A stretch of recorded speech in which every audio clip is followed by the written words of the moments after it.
سلام دوستان، این آدم اومده بود تو کانال من نظر داده بود که نوبی اینا آیدی داده بود، من رفتم باش بازی کردم. الان اینم با نتیجه است. فقط خیلی فوش من دوستان، این فوش های شما تو بازی خیلی بده، لطفا کمش کنید. آره ممنون میشم. الان خودتون مشاهده میکنید طرف خیلی نوب نیست، لولیناش بالاست. فکر کنم مکان تو خریده، از من خیلی لولش بالاتر بود اما زدم. خودتون الان میبینید، تماشا کنید. دوستان فیلم رو کات کردم دیگه، خودتون نتیجه رو ببینید. میخواستم تا اینجا طولانی بشه به خاطرم. DJ Series 31-32 ağzındaki eşya sesi 33-34 sözüm ölüm o götlik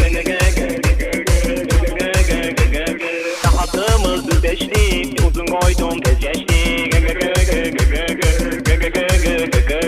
Rahatıma verip bakın bombalım ben DJ Series 31-32 ağzındaki eşya sesi 33-34 sözüm ölüm o götlik